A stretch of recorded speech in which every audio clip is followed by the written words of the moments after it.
So since some pretty breakthrough discoveries were made just a few years ago, Namibia's push to develop its fields has been considered and strategic. Keen to leapfrog foreseeable hurdles and set itself up for success, it works towards its growth goals. It's been intentional in looking to more mature markets for insights into what works. And that's where Brazil comes in.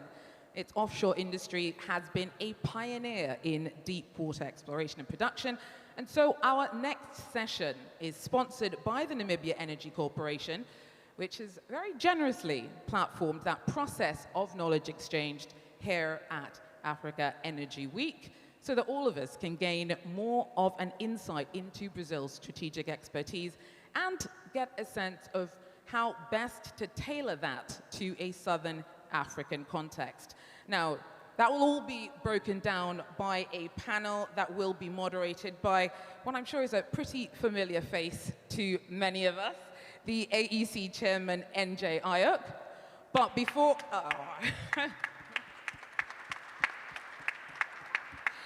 But before I hand you over to his very capable hands, it is a pleasure to first show you a video that's been put together by the Namibia Energy Corps to give you a bit more of an understanding of that pretty spectacular journey of knowledge and expertise from Brazil into Namibia. Please take a look. So good, fantastic man.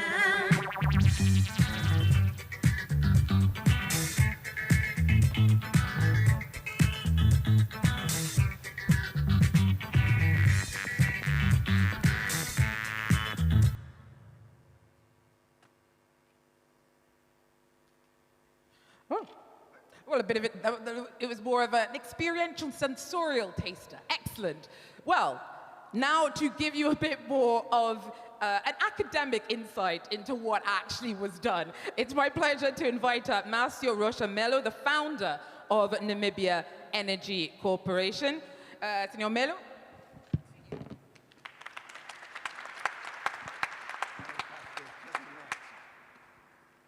Hello, good morning.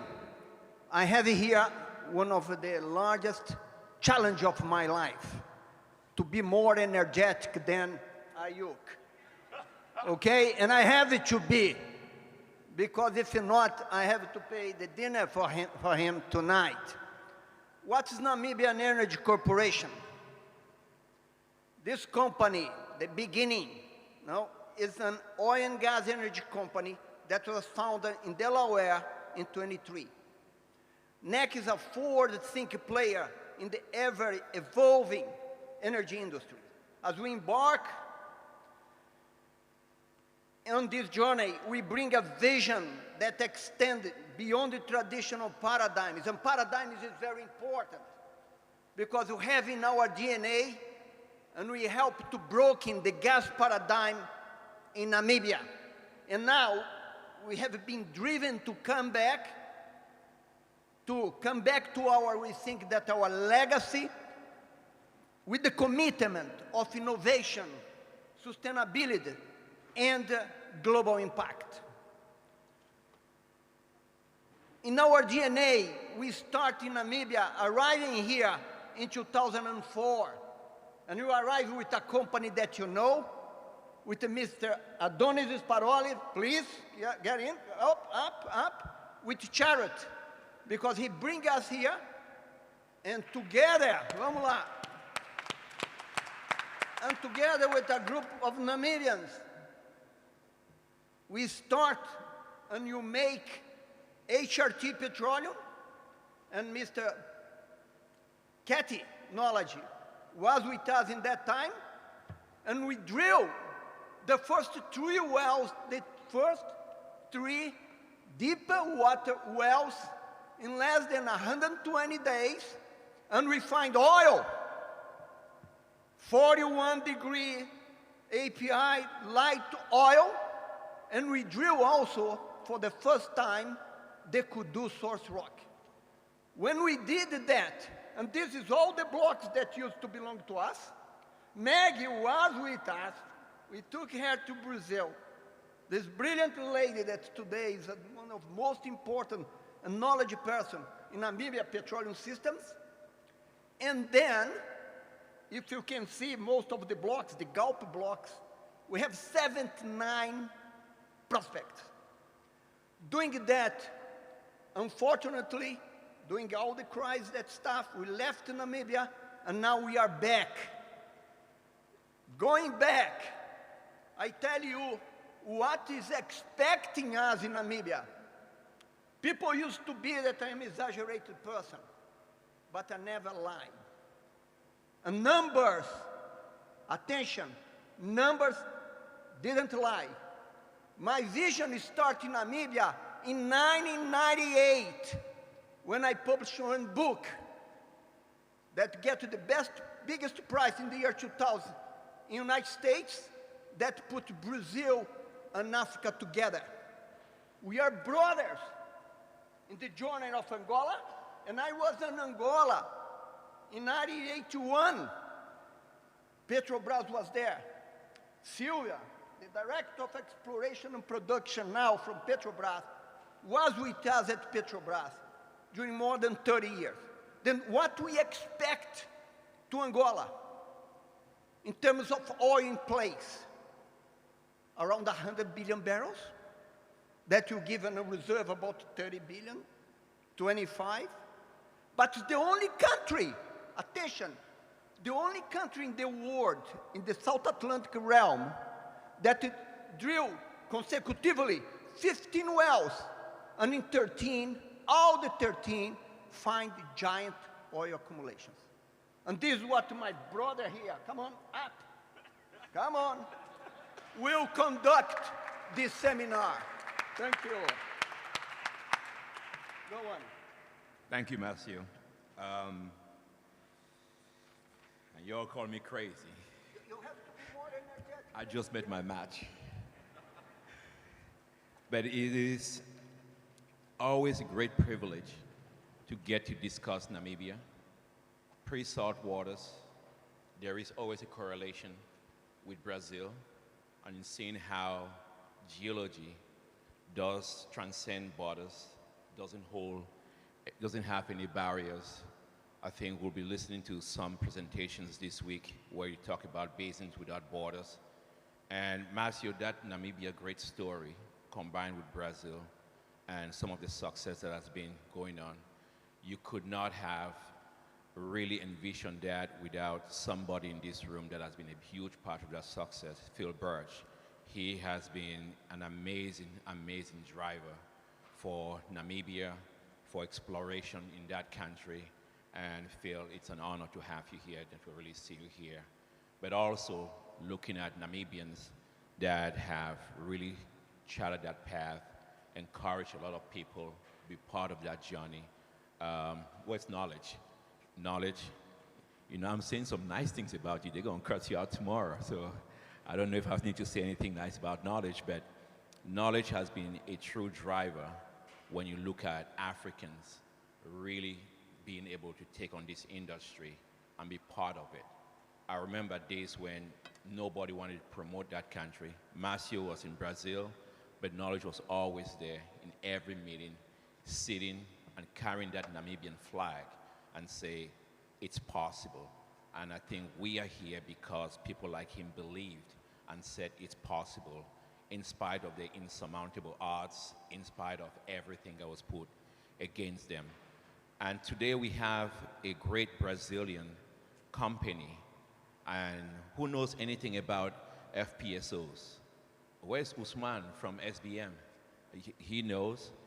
I mean, if you read the news, there's one company around the world that just keeps putting out FPSO tenders every other week. I don't know where you guys got that money, but there's so many FPSOs being done by Petrobras, and it's an amazing story that you see out there, especially for this industry at a time when most people are not looking at. That's why I'm very happy to have this conversation. It's not just about Namibia, but it's about what's going on in Angola. It's about the potential, what's going on in South Africa. Godfrey, it's really an honor to have you, the CEO of the South African National Petroleum Corporation. And we also have Ricardo Van Deste, the CEO of Exploration and Production from Senegal.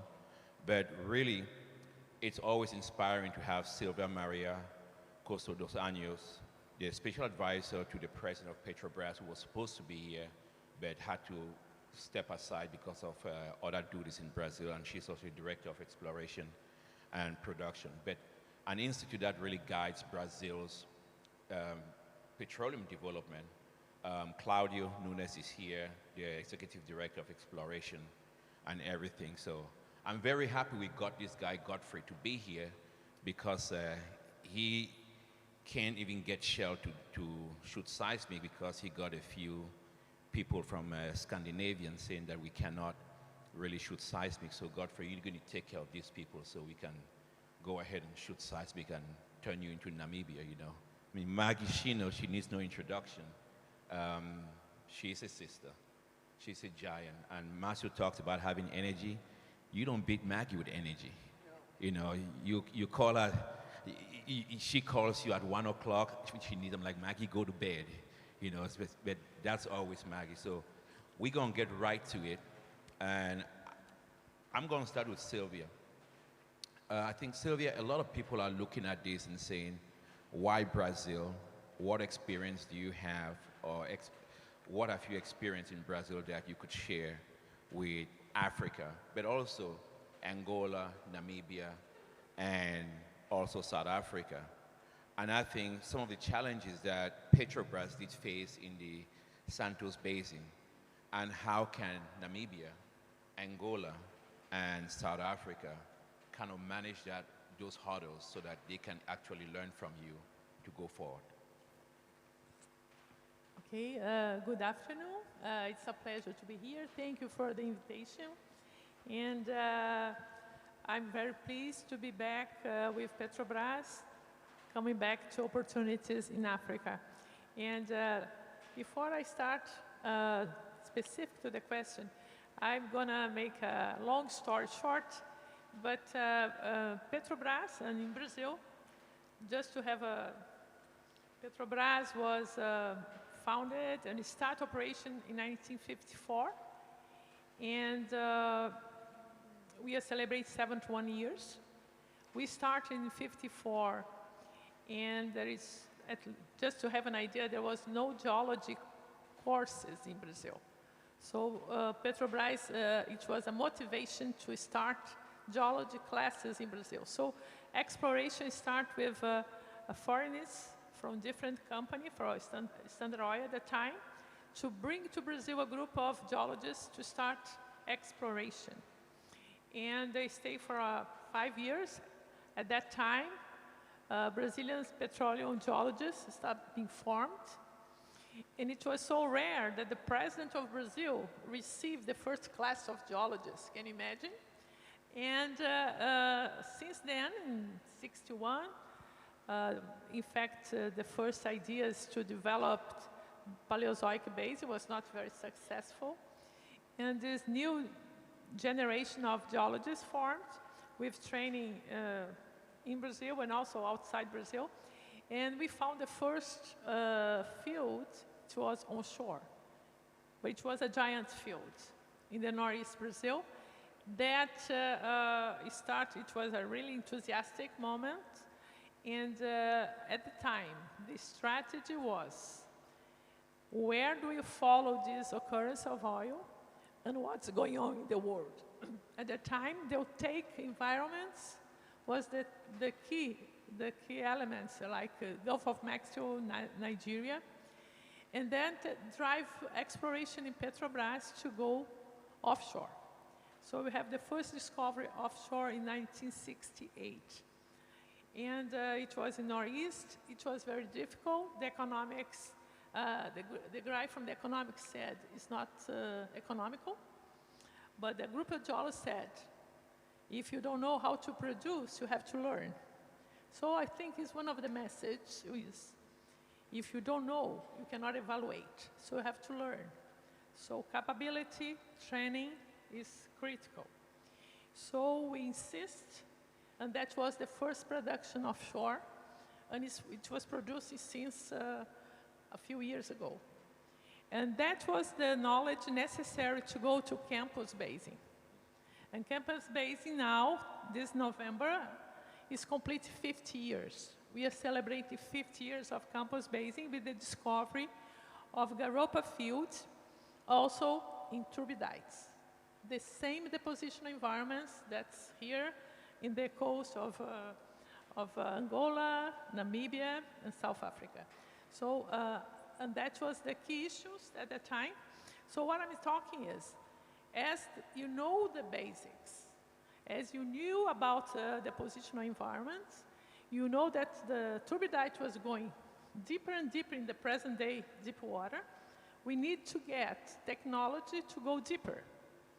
And so what drove that was the geological model and the geological need to go deeper. So we have technology again and capacitation. So I think that was a key issue. One very important thing that happened at the time, we have discoveries in campus basing, but at that time we didn't know yet the complete understanding of the petroleum system. And I'd like to address a very important note. Even with the discoveries, we didn't know yet completely. We're not quite positive. In fact, we are wrong related to the source rocks. And so the geochemical understanding of the real source rocks and the real petroleum system was key for us to keep on with the discoveries and be able to go to Santos Basin.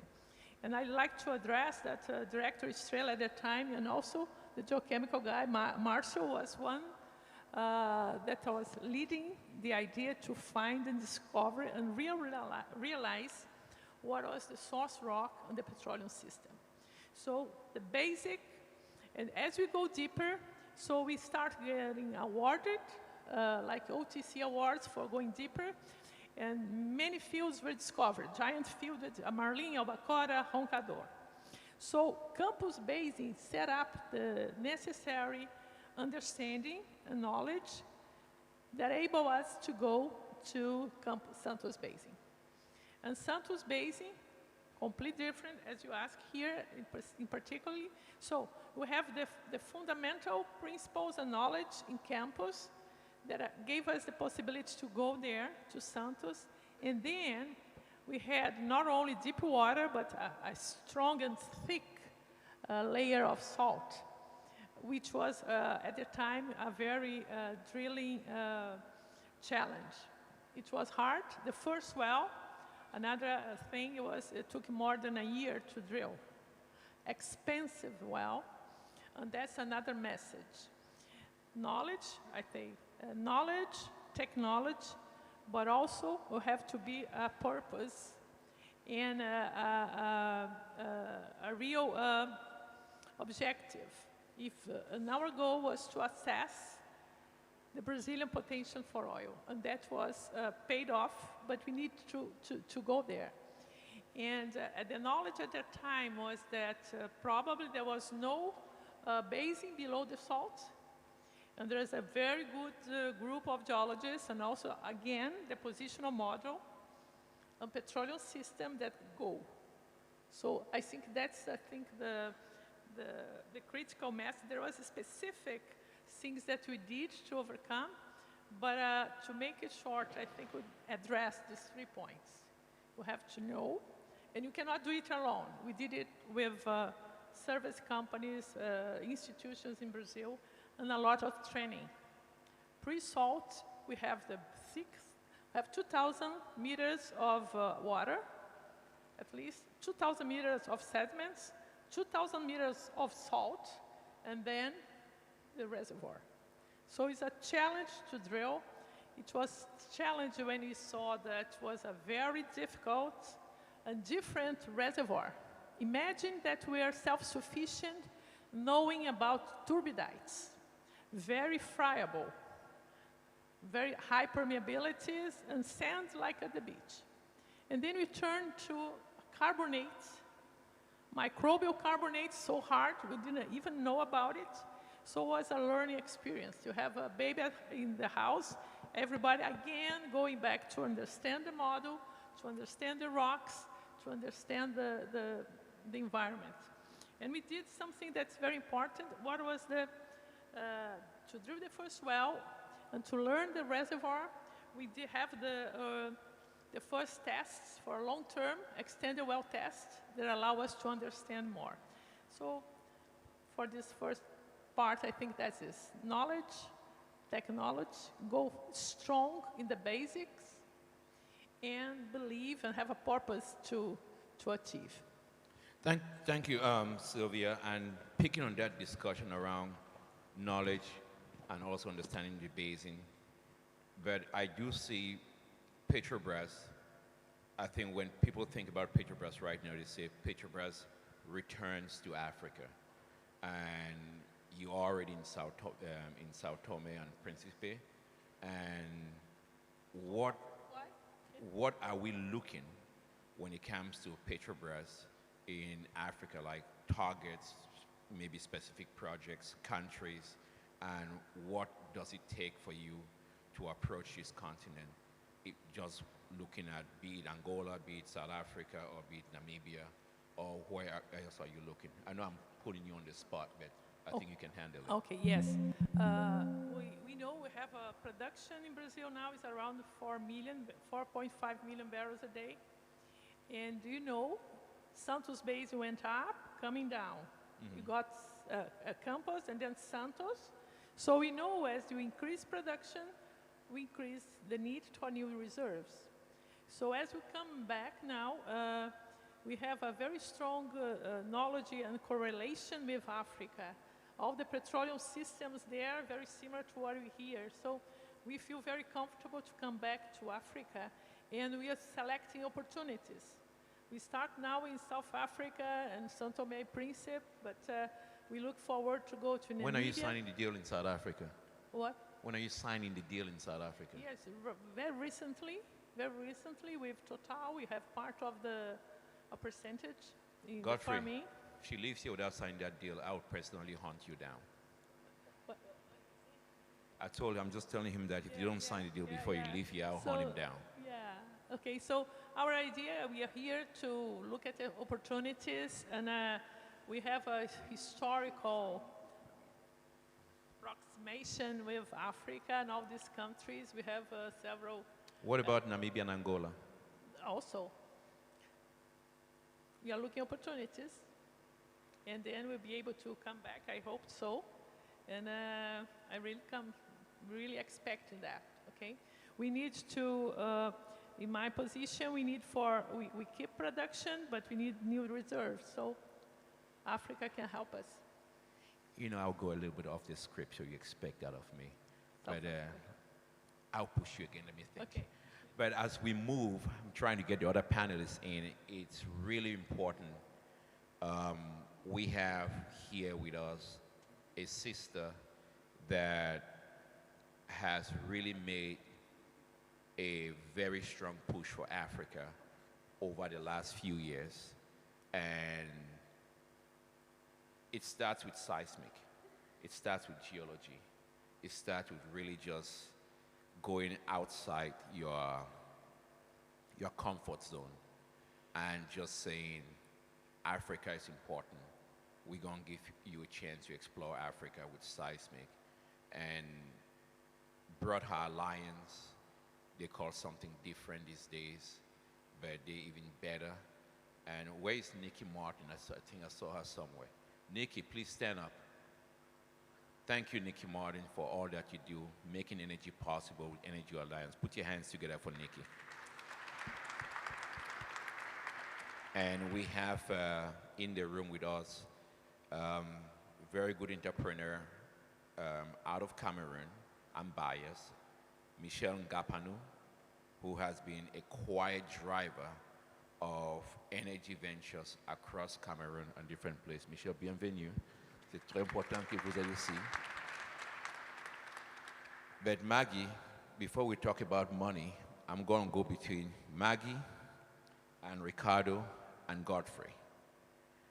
What do you expect to see from a partnership with companies like Namibian Energy Corporation, Petrobras, based on what you've heard explained this morning and how things can pick up. I don't know, maybe with Maggie you start first, then we'll get Ricardo and Godfrey. Okay. From our side, to have Namibia Energy Company, and if luck has it, together with Petrobras, would be such a blessing. As you know, we have always been advocating for a diversity of players in Namibia. And the reason why we always want to have a diversity of players is because then they bring a diversity of expertise. We have worked very well with the companies that we have, but what needs to be understood is that the Namibian petroleum potential is so large. What we know now in terms of where we have the discoveries within the Orange Basin, we have barely just started scratching the surface. The Namibian blocks are so big that we have blocks that are bigger than some countries on this continent. And it's not a joke when Dr. Melo is saying that in the Gulf block, for example, they have 79 prospects. The blocks are that massive. So with such a big potential, or with such a big, large volume of opportunities that are available, you need a diversity of players, and you need an input from all sources so that you can be able then to really harness that potential for the country. What we are looking forward to, especially in collaboration then with Namibian Energy Corporation, is really maybe the establishment of a Namibian Center of Excellence. And this has been a conversation that we have because we see the work that they have done in Brazil and what it has done in terms of opening up the potential of Brazil. With a center like that in Namibia, it would give us an opportunity then for us to be able to really take the examples or to make an example of what we have seen within the Orange Basin and replicate that success within the Lüderitz, within the Walvis, within the Namib Basin. Because what you need to do is to chase a signature once you have found it. If you all know what happened is that we have been drilling so many dry wells in Namibia.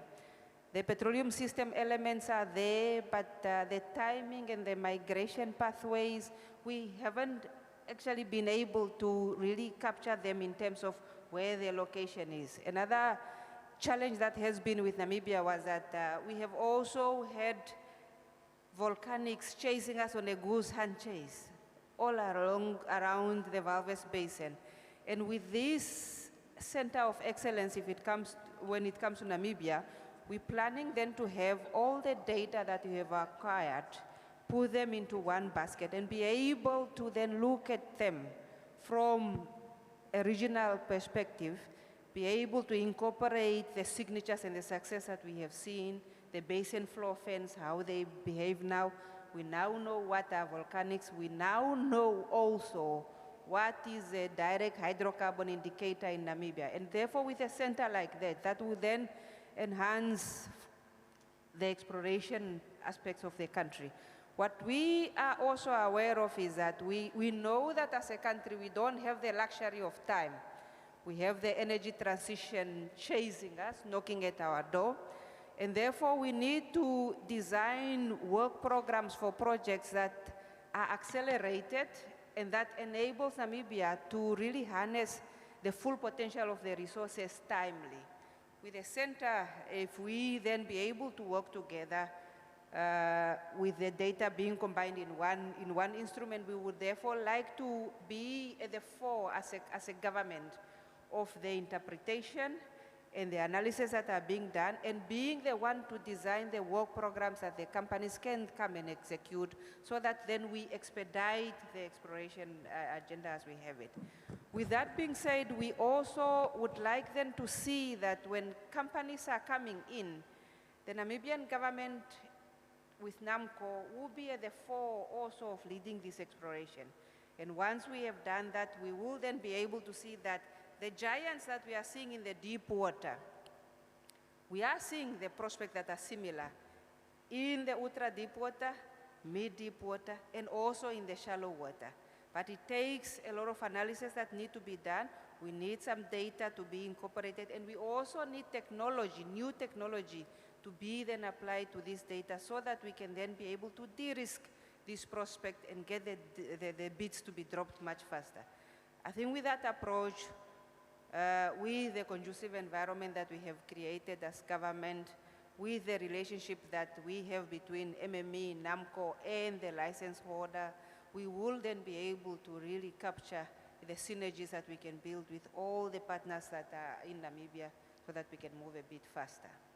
Thank you, Maggie. But I would like the same question to be addressed by Moagi and Ricardo. Whichever wants to go first. Okay, thank you very much, NJ. I think from South Africa, I mean, SNPC, which is our new national petroleum company, really just started.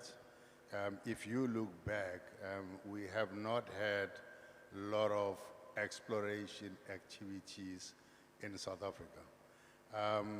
You look at the countries around us, I mean, massive gas in Mozambique.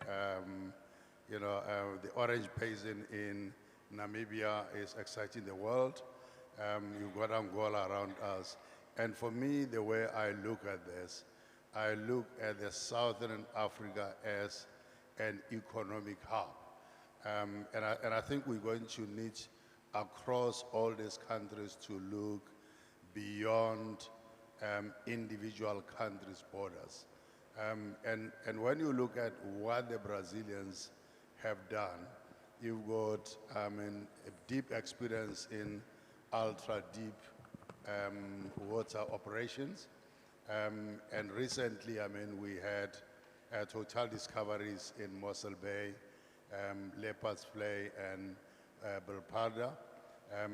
Those are pretty challenging operations, and I think with your experience and, of course, the technologies that we have developed over time, I believe that this presents a golden opportunity for us to work together.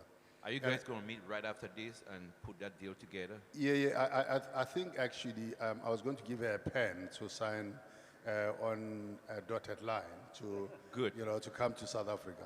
Ricardo. So that would be greatly helpful. Thanks. Thank you. Thank you, AJ. You should be conducting this panel in Portuguese, huh?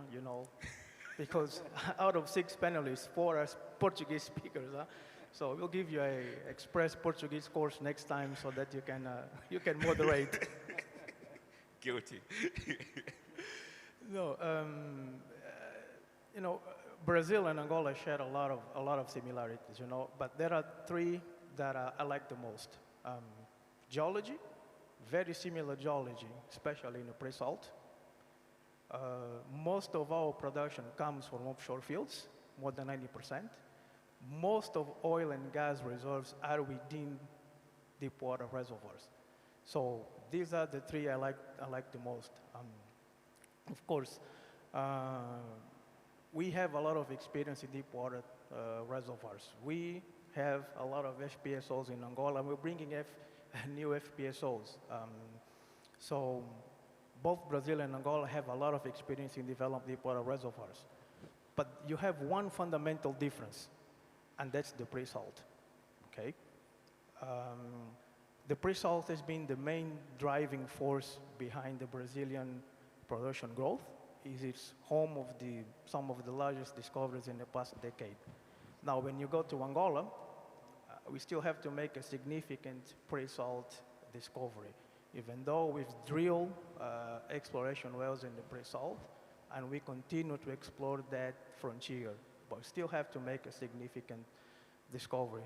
So in terms of exploration, I think we have to learn a lot from Brazil, but most importantly, in case of success, we have to learn about developing these very complex fields, okay? Brazil was able to deploy technology that allowed them to produce those fields with a very high well rates with the lower cost, and most importantly, with the lower emissions, okay? So this is an example for every country that has or should or will have pre-salt discoveries. Ricardo, you're talking a lot about emissions. We'll have a separate conversation about that. But Sylvia, I want to bring you real quick because I got to go to Claudio. But very briefly, you've heard Ricardo, Godfrey, and Maggie. Where we go from here? Can you comment on what you just heard from them? Me? Or Just tell one thing for you. We don't have a pre-salt in Namibia, but we have the post-salt.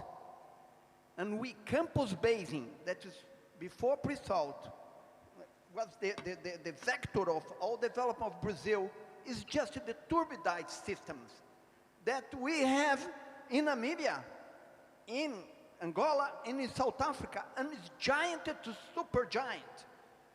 The turbidite upper Cretaceous and lower Cretaceous systems that we have in Namibia, because they are turbidite, the mass transport from Ludwig's River and Orange River is gigantic and is exactly the same, exactly. And Silvia can comment a little bit before Claudio mentioned something.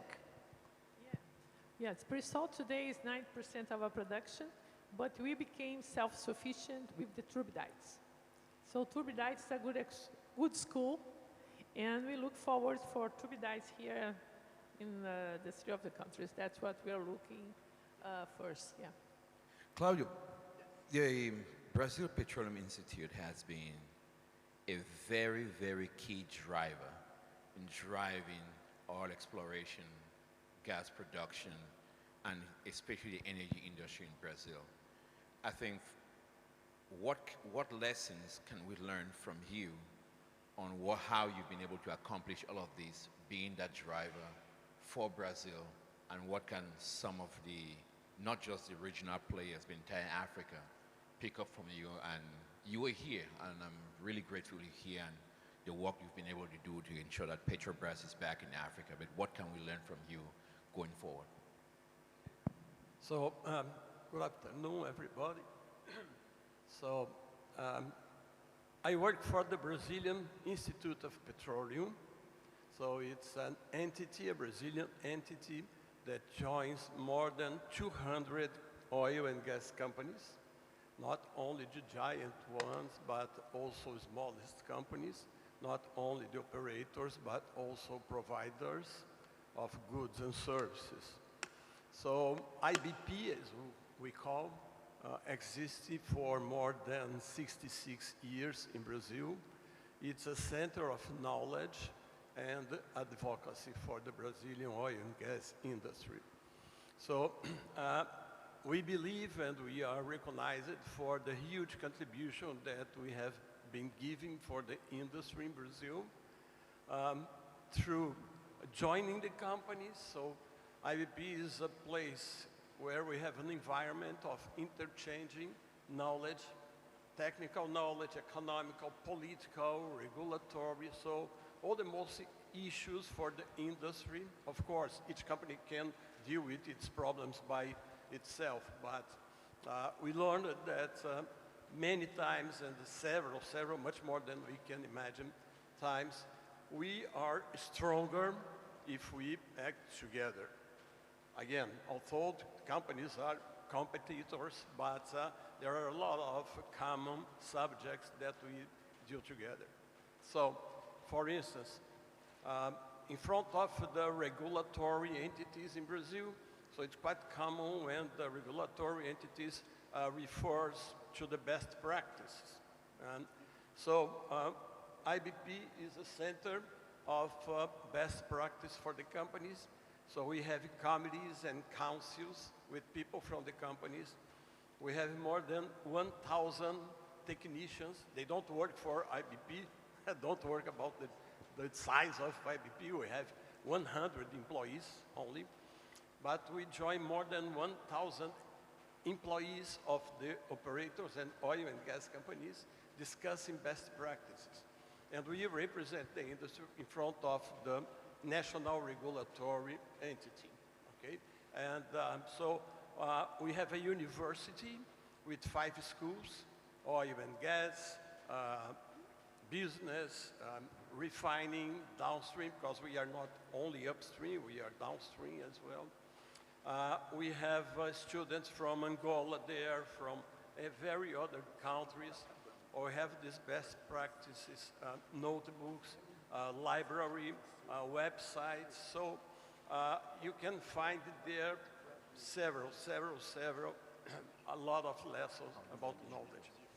And as I said, we represent the companies in front of the federal, the Congress for the bills of law, from the environmental departments, licensing, local content. So all of these subjects that are common to the industry, so we join in IBP and we represent and advocate on behalf of these companies. So this is the way we collaborate, and this is a very successful case that we strongly recommend that emergent countries maybe should consider the idea of adopting it. Thank you, Claudio.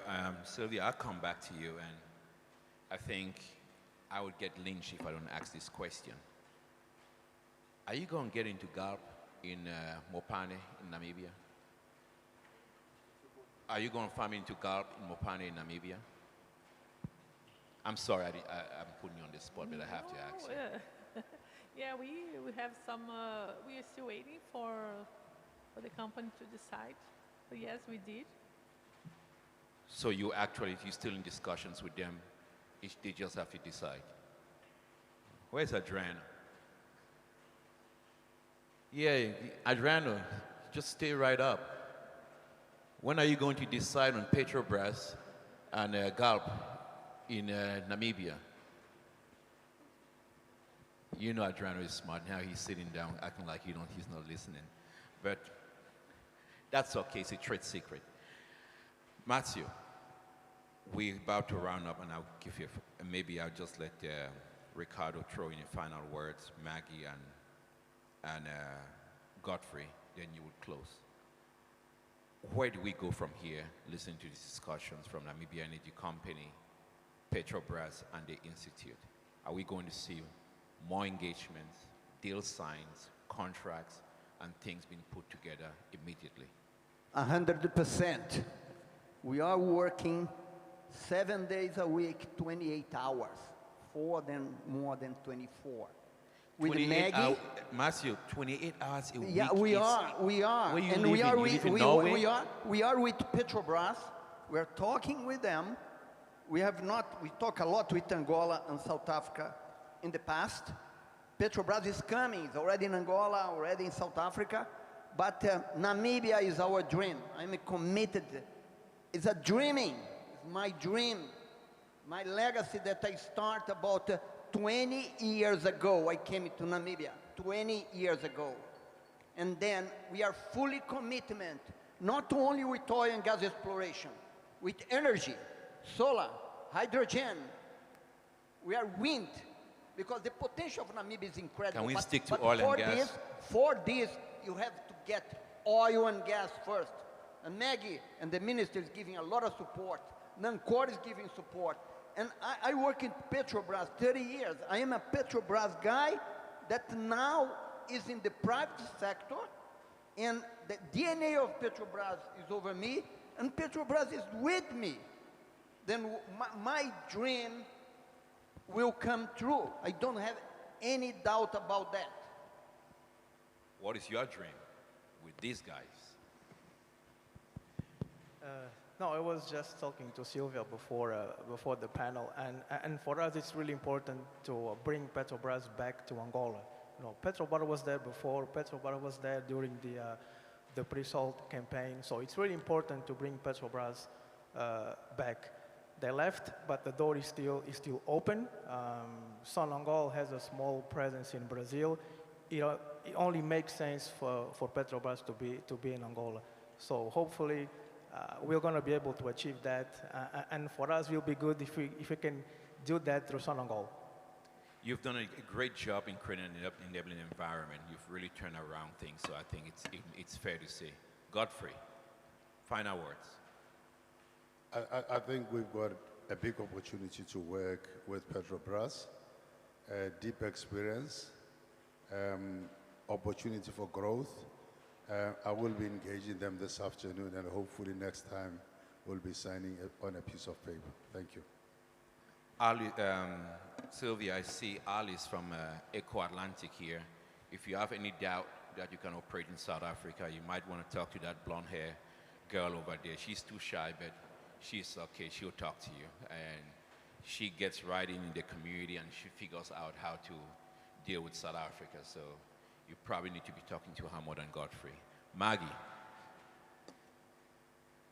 Afraid of making this a race against who gets a bigger piece of Petrobras, but we all know how Namibia always position itself, so I would not even go there. But what I want to advocate is just for, as a region, we have a lot that we can offer and we have a lot that we still need to do. But the focus, as has been said, should really be now on research and development. But research and development, that must be done in countries, within the region, and cooperation between the countries. But this we cannot do alone as the states. We need the assistance of a diversity of players, as I've said. Petrobras, ExxonMobil, Shell, everywhere in Namibia, in Angola, in South Africa, the whole region, so that we can really take advantage of the massive resources that we have underneath, so that we can get that energy independence that the whole region needs. For Namibia, we are ready. We have been ready. As I said, we want to emulate the success that we have in the Orange. We want to make sure that we open up not only the Namibian side of the Orange, the South African, the Luderets, the Walvis, and the Namib, that we are working together with Angola. But in order for us to succeed in this, we need to all work together in terms of really driving that research and development to be in country and make sure that technology and innovation is a cornerstone of all our exploration now going forward. I'll give Marcio the last word and Sylvia before we go. We're out of time, but briefly. I would like Sylvia, and after I go through, after you, go one final word. So thank you first. And somebody asked me here what Petrobras can bring to all these countries. First, we are pretty much interested to come back to Africa countries here. Namibia, we're not there yet. We have been to now Africa, South Africa and Angola. And what we bring, we are a state company. We have the knowledge, the technology, but most of all, we have a completely need and, let's say, commitment to work together with the countries we operate. I think what we do in Brazil is to stimulate the development of the country. It's part of our DNA. So wherever we go, we have this strong need to be together with the governments to develop the countries. I think that is, we do that in Brazil and we do that wherever we go. Okay, I'm closing. You're not, I am. Okay. I'm moderating. You just... Then first, I want to ask applause to this guy because he's the whole engine of Africa Energy Week. And all the people that support him. It's a fantastic group. Thank you guys very much to be here. Of course, I have to say that. Sorry about that. IBP that are with us in the infrastructure. You don't, in IBP from now are partners of Africa Energy Week. We're taking them back here and adjunct to Brazil. And what I have to say to you, we have a commitment. We have a dream to fulfill. And I guarantee with you very soon, this will come true. What we have in Namibia, in South Africa, and in Angola is the same what we have in Brazil. Is exactly the same petroleum system. Is exactly the same culture. We have been together 153 million years ago. in the Pangaea, then I want to get the continent and bring it together again, but not in 143, 45, 53 million years, in 1 year. Thank you very much, guys.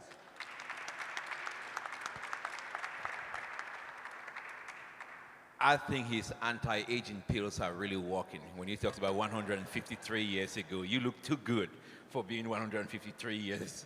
But the CEO of Chariot is here. So good to have you, Adonis. It's an honor. We have the next panel coming in. But this is an amazing, amazing discussion. I want to thank all the panelists to having this discussion. We have two things we got to do. Sign, baby, sign, so we can drill, baby, drill. All right? The next panel is going to be on one country that has really turned itself around. I have to announce it. We will have the minister from the Republic of Angola. She's having a discussion with a real big celebrity. Somebody who has really driven oil markets, and we're so happy to have her here. Amina Bakre from Energy Intelligence. Where's Amina?